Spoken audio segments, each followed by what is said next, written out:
where's the Wyatt Six? I'm sure many people are asking this question. They seem to just have vanished, just disappeared, from the scene completely, at least for the moment. Just now, rumors have popped up that Uncle Howdy might be being replaced, or some new member may be joining the Wyatt Six team. The last we heard, they've been shifted to SmackDown. Is the WWE creative confused about what to do with the Wyatt Six, or is there some long-term vision that we may not be aware of at this time? I don't know, man. It just seems confusing right now. Let's look at what could have gone wrong and go into a quick little flashback, regarding the hype and the expectations and everything that the Wyatt Six has gone through till this point. So the Wyatt Six made a very incredible debut on Raw months ago. I believe 8 to 9 months ago or something like that. It was a shocking massacre backstage. Man, I remember Chad Gable was lying there. That obviously created, expectations. It wasn't just Chad Gable, man. It was a massacre. At that time, I remember though, many people wondering how the WWE will balance the supernatural aspects of the Wyatt Six believably in the world of WWE. It's a tricky space, and many have had reservations and doubts after that incredible debut in regards to the hype and whether the WWE will be able to keep up the momentum or not. We will get back to that. But anyways, Chad Gable was the first target of the Wyatt Six. We saw that being built for some time.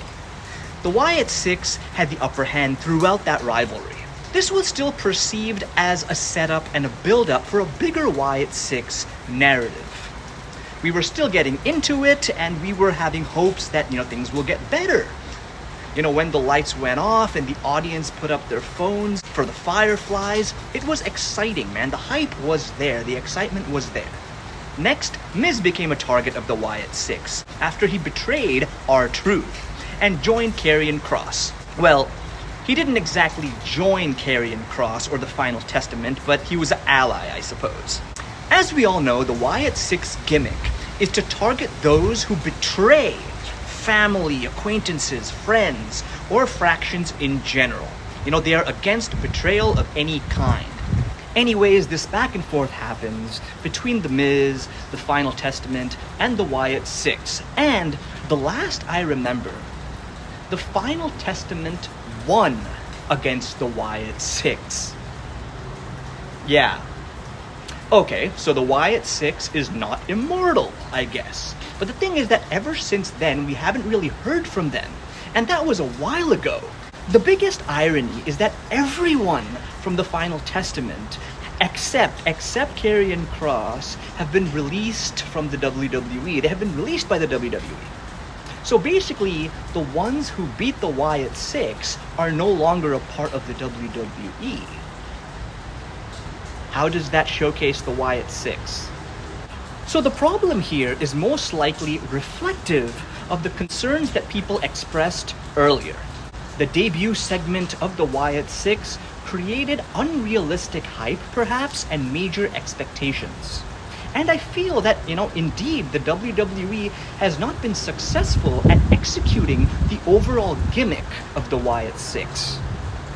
Tackling supernatural elements in the world of professional wrestling can be tough. Either you can do it very successfully or it's just gonna fail. Plus, this particular gimmick is pretty limited. For the Wyatt Six to have a target, you first need someone to betray someone else. If you don't have betrayals, then what do you do with the Wyatt Six? I mean, they only go against people who betray people, so then you need stories in which people betray people.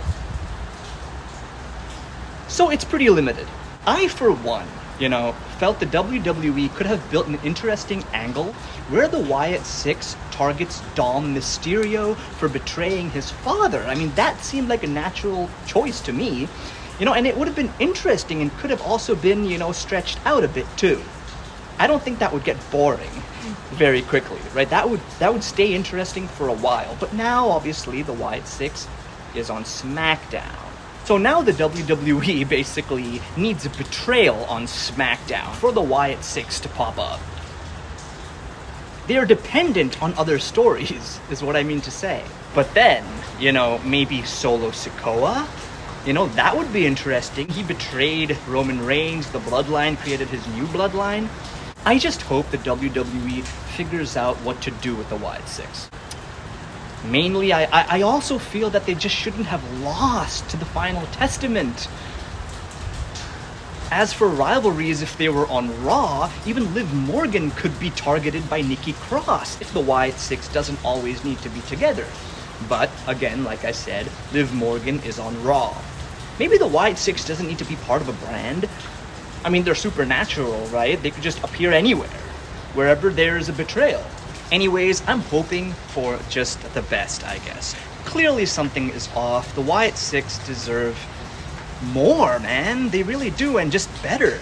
We don't even know what their plans are for WrestleMania, if there are any plans for them at WrestleMania, considering the debut show, that hype, those expectations.